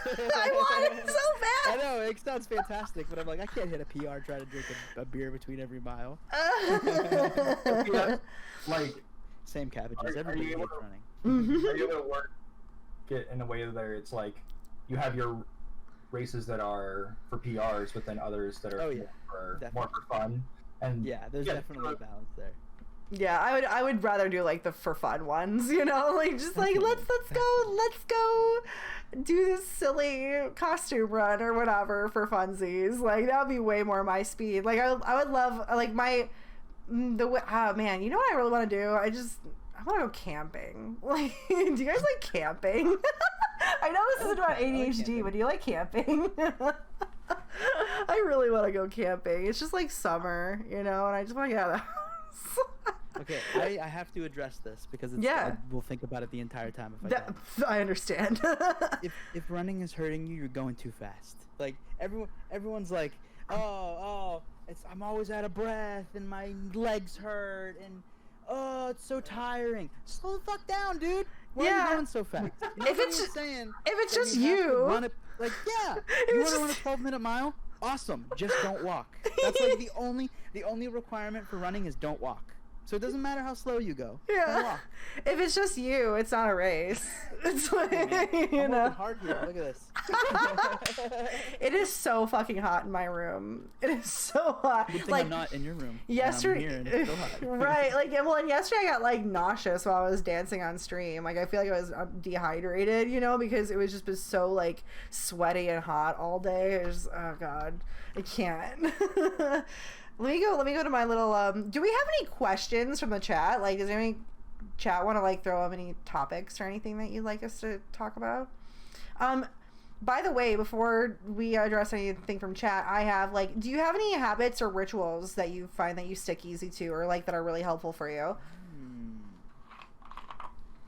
Us? Is that what you're asking? Yeah. Yeah. Okay. Yes. And they're really particular. Yeah. And okay. They're super specific, and there's no reason for any of them. Okay. This is right here. It's always right here. What else is there? Let me think. My wallet is actually not where it usually is. Oh no! I think like I always put my wallet on the on the entryway table. The controller. It's where the controller is. Like, I don't know how to explain it, but all of these things are where they're supposed to be. Yeah. You know what I mean? And then every morning. God, it's such weird shit. I don't even know how to describe it, but like I brush a door always. Like when I walk by it, it's just like a thing that I don't even think about it. It's just like lots of things like that. You have the impulse to do it, so you do it. Yeah. But it's an impulse that I always do. Or I get into the car a specific way, or I get into the bed a specific way. But like, it's ways, even if I don't do it every single time, it's a way that I'm always aware of when I do it. Does that make sense? Yeah. I Yeah. don't really even know how to explain it. It's such a specific, only me thing that I can't even like put it into words. I kind of get what you're saying, but yeah. Like I said, it's you probably experience it in your own way, but like I don't really know how to express it. Yeah, So like yes, there are things that are ritualistic to me, but not in the way that are not in traditional way. Yeah, this reminds me of like a thing that happened to me a long time ago. That was like, my parents had like thrown out like this. I had this tea that I love, and my parents like threw out like what was left of this tea, but had a little bit left, like enough to use it. And I found out that they had done that, and I just couldn't. I couldn't deal. I'm like, you guys, this was a sacred object to me right now, and you have removed it. And like, I got so mad. Right? Yeah, and my ex at the time was like, my ex was like, why are you so mean to your parents over this? Like, you don't understand. Like, you don't understand like how mad. Like, obviously I should be mean to my parents, but like you don't understand that like this was something that was keeping me sane. But I wanted to mention, like, for me, like one of the things that really helps me is my hygiene routine. I had to like, because like I had to kind of I think streaming kind of like made my hygiene routine weird at the beginning, because I was like showering before streams at like 5 p.m. It was really strange, like, so as an adult, when I don't have, and like working at home where I don't have like school and things like that, like as an outside structure, I had to develop like, a set of habits that I go through like every morning, or at least I try to go through every morning, because just doing it like makes my day feel like I'm ready to go, because especially because I work from home. Routine is really important. Yeah, and like especially working from home, it's just like I have to have that to have some sort of semblance of normalcy, in like the work day. So it's like I get up. It's like a struggle, right? It's like either I get up and I go on Twitter for fucking 2 hours, or I get up and do my shower routine, right? Oh God, where's the first 2 hours of my hyperfix is going to go every morning? Is it going to be Twitter or my job? God, yeah. What a reality. I know. What a reality, man. Oh, man, that's to even think about. I know. And like, so every morning I like, my routine is I shower.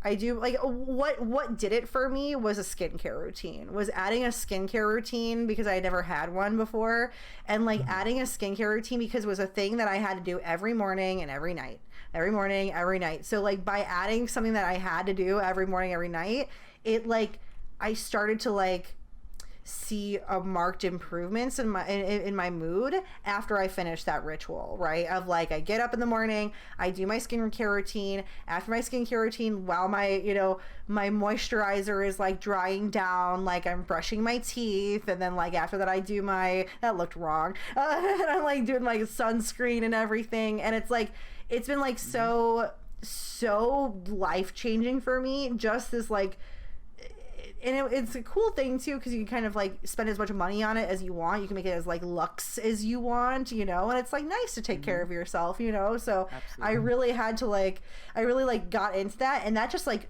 changed everything. Like just getting into skincare and realizing like, oh hey, yeah, like my skin is something that I need to take care of, like changed so many things in my life when it came to like just overall feeling like okay that day, you know. Sorry, Parrot, you should talk about yours, because I feel like I steamrolled you. I think for me, I have like, it's really weird because I have ritualistic things that are not necessarily for my ADHD, but in a way are kind of me coping with it and just saying, here's how I get in the zone for certain things, you know. So like, that's exactly what it is. But when I used to work that 6 a.m. shift every morning, my first response would be I go in, grab a parka, undo pool covers, and go out. And, like I had a specific order of things I would do. Now it's like, I don't know, because like even just like that would help me like get focused for the day. But I've also found that there are certain things that while not ritualistic, I have to do it in a order, because it's how my brain works, and if I don't do it in that order, I love people with ADHD. My therapist pointed this out to me. I'm sorry for interrupting you. No, go ahead.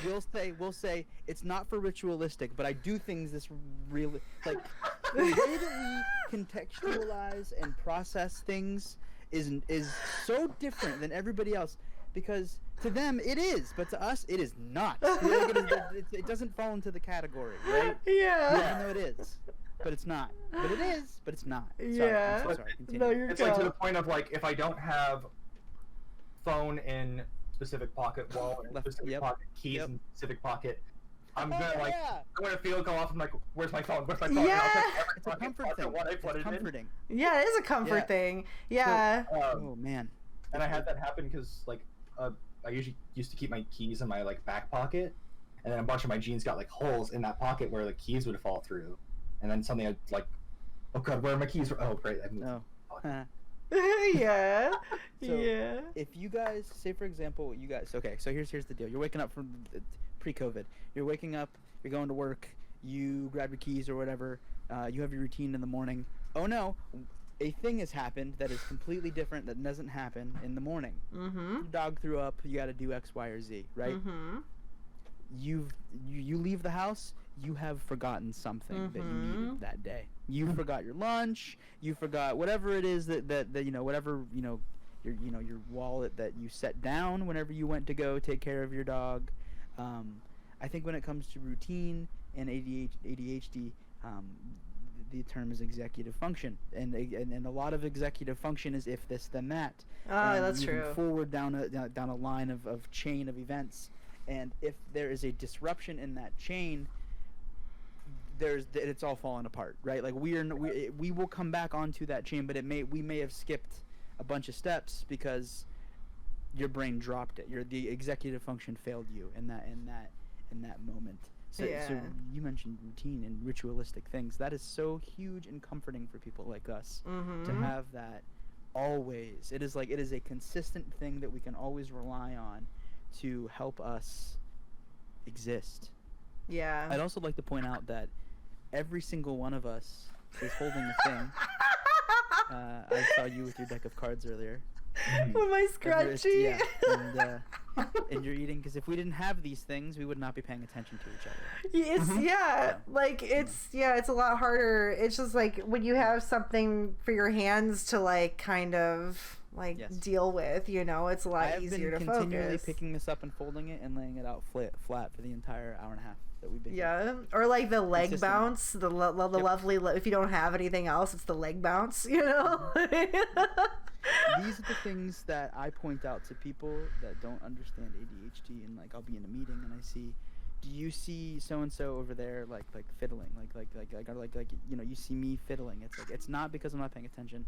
It's because if I didn't do that, you know, like I'm picking up my fingers. I'm I'm tapping on the table. Like there's just a million and other things that like things like exercise can like help bring that down a little bit too. Like getting like energy out of your body. Fidget spinners became popular. And all of a sudden, we were a fad. Personally, I have the cube's better. I love the cube. Like, my desk right now. Or in my desk somewhere. We've totally gotten off subject, but it's fine. Fidgets are good. Fidgets are good. Yeah. I have, this is a personal thing. I refuse to buy a fidget cube because everyone else has a fidget cube, and they have the stigma in my mind for whatever reason, even though they don't, and it's stupid of me to feel that way. I won't conform. I have to have something that is different than everybody else. That's definitely a personal thing. Personally, I got it off of like Kickstarter when they were first starting. Oh, the first one, nice. Okay, yeah, those are cool. I'm not. You know what I meant. No offense, of course. Oh, not big. I know. Yeah.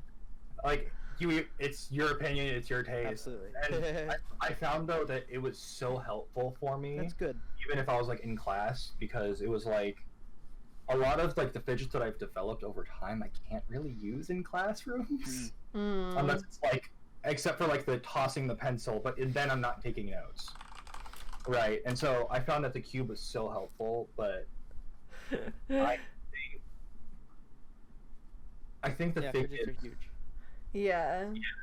And like I've even had like because I play a lot of Dungeons and Dragons a lot too, especially online now, and so I had to explain to a couple DMs like, hey, if we're playing on Discord, if we're playing on Discord especially, like it'll show like you're playing Elite, like it'll show I'm playing like some space sim or something, and they're like, you're not paying attention, like what are you doing? I'm like, no, I guarantee you I will be more productive doing this. Yeah.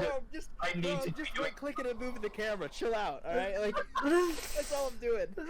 I'm hopping around in a circle in my game. Like, give me a break. You know? Yeah. Exactly.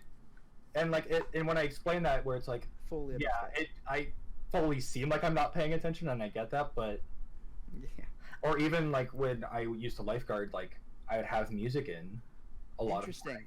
Yeah. In my ear, because it was like. It would help me focus. Like, the weird thing was, especially if I was alone, because it was like the peak in attention I was giving was probably diminished, but over time, like the average was higher because I was able to devote more attention and not like drain myself by just focusing. Yeah, I understand that.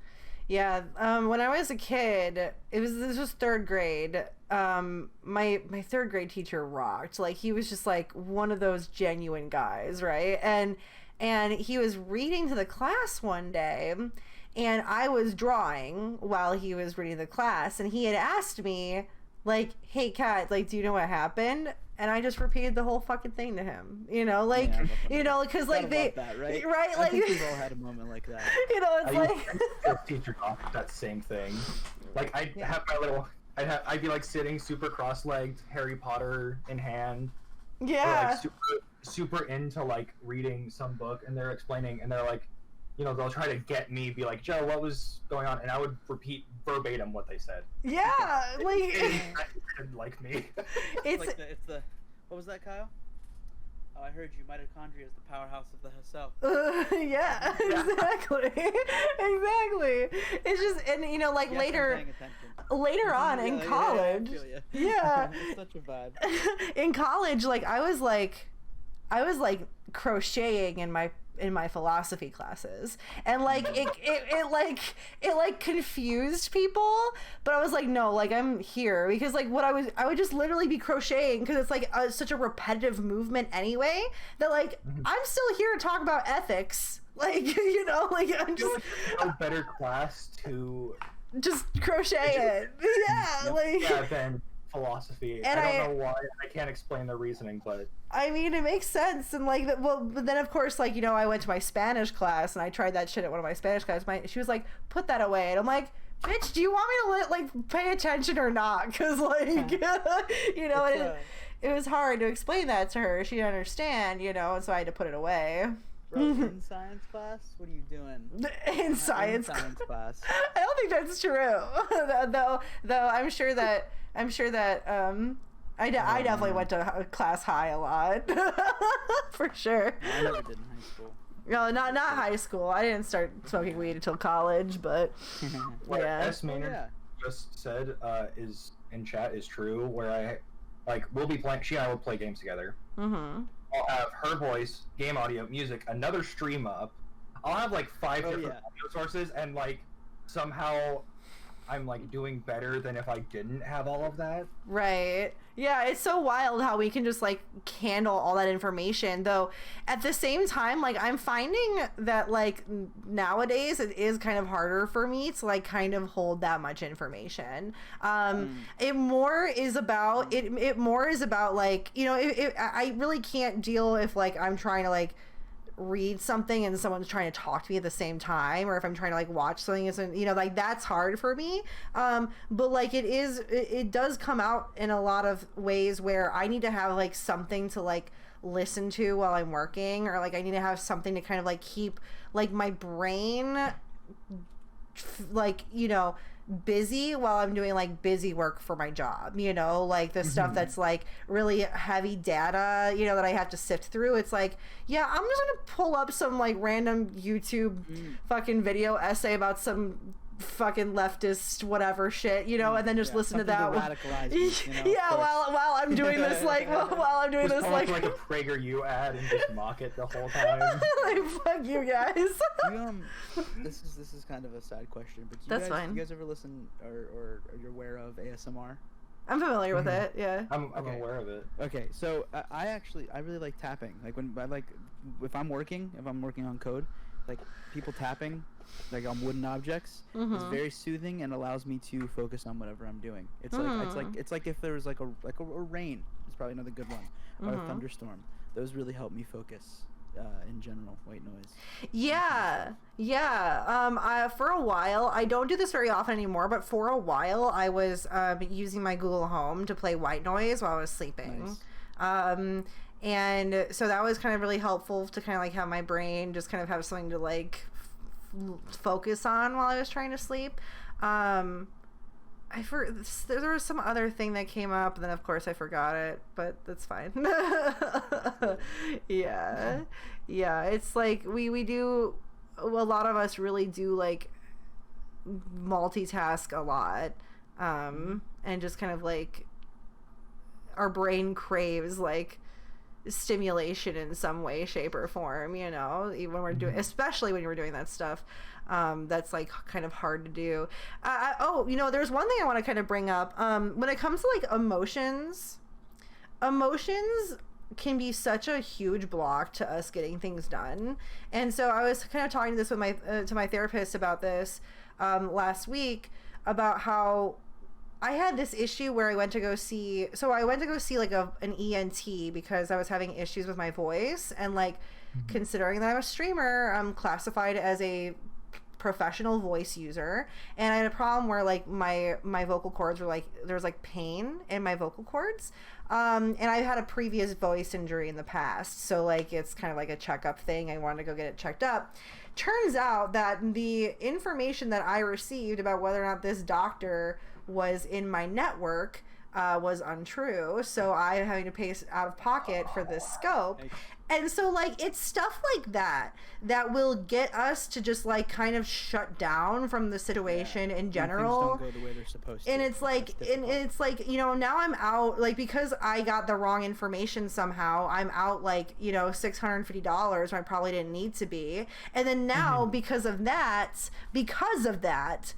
so like emotionally just like fucked over that situation, now I've got other doctor's appointments that I'm like not checking in on, that I'm not making sure of the dates of. That's like my brain is like, Kat, you need to figure out what the date of that thing is, you need to get that, you need to write that down somewhere, you know, because then like my brain will just shut off from like the idea of healthcare in general, because it's like that particular situation was so difficult to deal with, and so like it's like I'm scared to even just make any more moves, you know, in case I like lose more money. And it's like, you know, that's just that kind of stuff can make it like life really hard for us, you know, when like you can, it's like we get discouraged really easily to like continue on with shit, you know.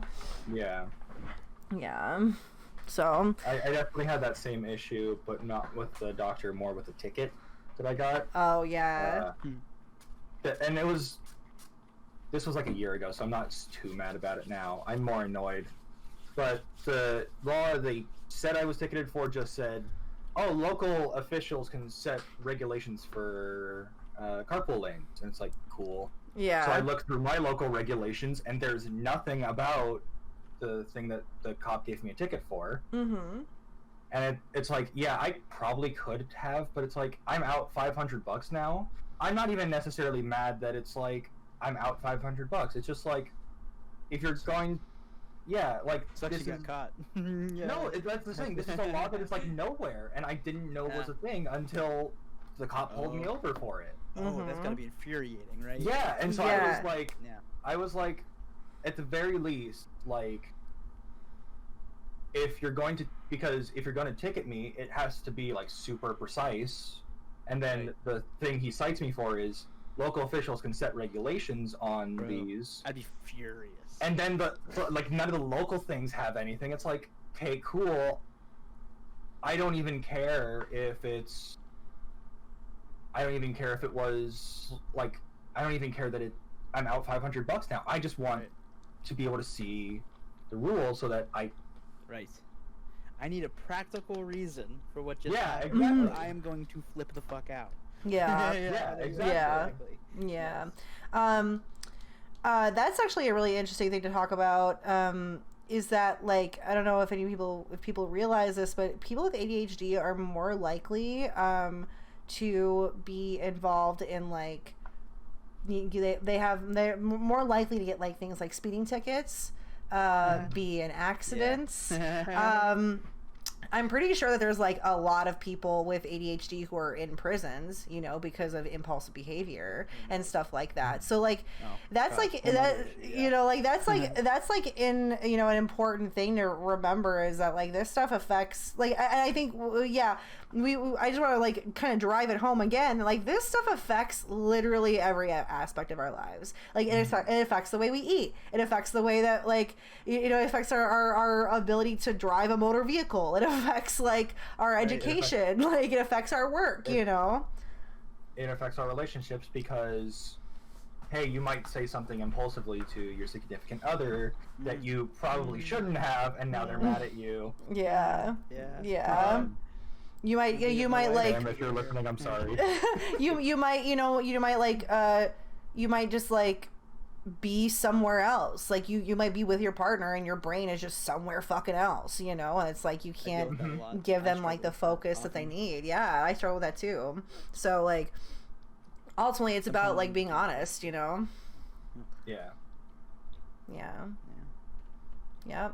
That's honesty is just really what it is. Like we have to be way more willing to like say things like, I cannot listen to this right now. Can we pick it up later? Like I cannot deal with this. Like, can we schedule a time to deal with this? You know, like we just like really need to learn to be way more like okay with the needs that we have and more willing to like ask for those. Not be so afraid of rejection. Yeah, because we're not wrong. There's nothing wrong with us. Yeah, there's nothing wrong with us. This is how we work. You know, it's like, you know, the key, I guess, I don't know, the key to life or something like that is just understanding who you are and being okay with that and making decisions, you know, based on that person. And like being honest is what we need more of, you know, I'd say. 3 rules. Don't be an asshole. Ask for help. Get a fucking therapist. Oh my god. This is 3 rules. For everyone. Like, this is 3 rules, okay? Like it makes me mad that therapy isn't as accessible to people as it should be. And it makes me mad that Like, there are so many problems in our world that I think can really be addressed more if we just, like, actually fucking focus on mental health a little bit more. Like, as I mean, as our country, you know, as, like, a society, you know, certain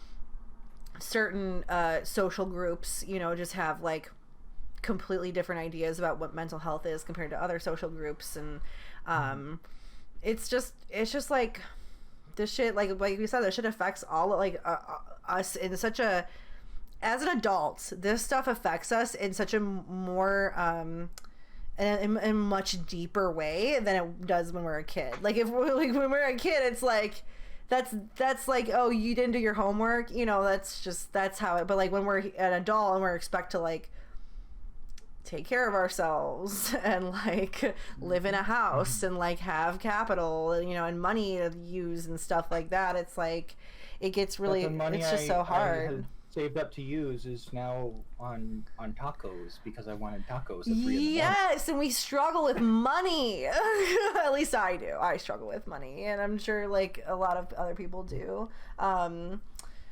Like, you know, binge eating is something that I deal with, and I think that has a lot to do with ADHD as well, just, like, as, like, something that, you know, like a unhealthy coping mechanism for a need for stimulation, right? It's like, I'm bored, I'm just gonna eat a whole bunch, or, you know, like, or, like, something, like, else to, like, kind of get my mind off of, like, the racing thoughts and things like that. And mental health is, like, you know, there's, like, people are gonna respond to different types of therapies, but ultimately, like, therapy really needs to be way more accessible to people, because there's so many people out there who are just not getting the help that they need, when, like, sometimes that's the help that they really need the most, you know? Yeah. So. And even going off that, like, medications in general are way too expensive. Yeah. Like, Oh, the medication, this is like the medication that I'm on for ADHD, and that Kat, I remember you telling me at one point you took. Because I think you and I talked about this shortly at one point. Like, per month, so 30 pills is like $370 for you with no insurance. Oh, that's without insurance, so as kind of a national right average. Okay, yeah, that's not that's, luckily I am still on my parents' insurance, and so it's like a $50 copay. Yeah, if even that. Yeah, mine's like 35 or something. But the issue is then it's like I ended up doing a presentation on this, and it's like, think of how much you guys spend on coffee a month. Yeah. Just to function, right? Right. How many people spend upwards of $200 per coffee a month? And, like, a couple people who go to Starbucks at, like, 3 times a day raise their hands. And, like, how many of you spend over 300? No one did, in a class of, like, 40 people. Yeah. And it's like, yeah, hi, I will have to spend that to function on, because, and not even in a, oh, I'm groggy, in a, I will legitimately not be able to function. Yeah. It's it's just the state of, it's like, it's so hard because we're expected to take care of ourselves, and yet, you know, when it comes to at least the American healthcare system, there's always a third hand in between us and our doctors, as if, like, we always have to, like, I'm this fucking makes me angry. Like, the idea that I have to, like, like the idea that I could get, like, that I had to get, like, a referral from my doctor to go see a different doctor. I have to go ask daddy to be able to go see another doctor. Just, like, pisses, just, like, shit like this, you know? And it's just, oh god, it makes living with ADHD really hard, you know, especially when you've got, like, all those other people who don't think it exists, you know, who you know, block access. Like, even this is a problem, like, doctors will block access, you know, like, people, especially women. I'm in a women with ADHD group on Facebook,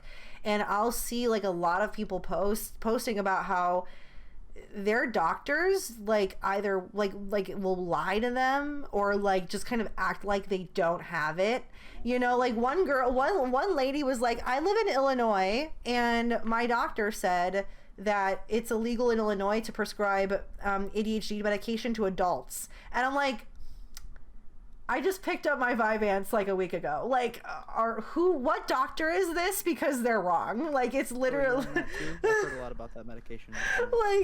like it's just like I don't. It's just ridiculous. Like how you know, even doctors like this is like a disorder that is so widely researched too. Like this is one of like the biggest researched mental disorders, and and doctors even still act like adult ADHD is not an issue. You know, like, and it's kind of funny. It's funny, Parrot, because I know your opinion is that like we're over medicating children and under medicating adults. Well, like there are so many doctors out there who think that adult ADHD is just like some fairy tale, you know, we're just like, yeah, the children, whatever, give them medication, but like adult ADHD doesn't exist. You're just anxious, you know. I think part of it does stem from the ADHD, for one, is classified as a developmental disorder. So it meaning it's more likely to affect children, and which it is, but it's still a lifelong thing. But that said, even without that, the brain differences that are there, like the people as they become older may find ways to cope with those things, and as such no longer meet the criteria. Fully meet the criteria to get an official ADHD diagnosis, but they still have it but they've just learned to cope just enough in some cases where they don't have.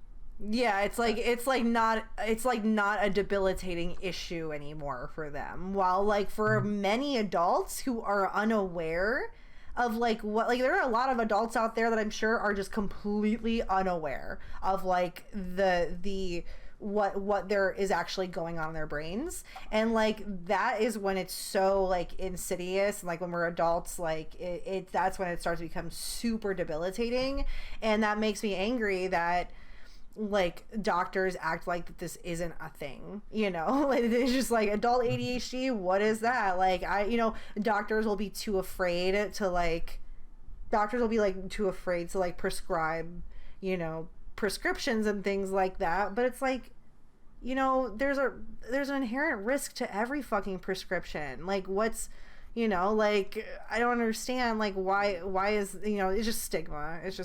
Like the whole oh, the stimulants are meth bullshit. Oh my god. It's also, they have to, unfortunately they have to keep how much they have and how much they prescribe. Yeah, especially like because of like FDA regulations, and then because you also have a bunch of college kids who snort Adderall on the weekends for parties. That's the tough part. That's the tough part. All right. That's the tough part. Like and you know, like the thing is though, is that those kids are probably just self-medicating, you know, in a lot of ways. Like, so at least some of them are, I'm sure, are just self-medicating in a way where it's like it's just doing what a doctor should be doing, you know. No, we were abusing it. So yeah. No, we were abusing you it. know, like you don't want to make generalizing, but like it's just unfortunate because like there are going to be drug seekers out there, but the problem is that like, you know, Right, yeah, people I'm will really joking. people will just like focus on the drug seekers and act like those are the only people who want like Adderall, but it's like no, like some people really fucking need it, you know. And so it's like I guess the question is like how do we really like be able to address drug seekers while not feeding into stigma, you know? I hate to have to be like that guy, but Kat, I sent you a message on Discord. Yeah, I'm an hour ahead of you guys. Oh, so I gotta okay. get ready for bed soon. Oh, okay. You know what? I was actually, there we go. Okay. You know what? It's 9:30. This isn't an amazing conversation. No, it is. Yeah. No, this is great. That's actually, I was actually kind of thinking about ending around here anyway.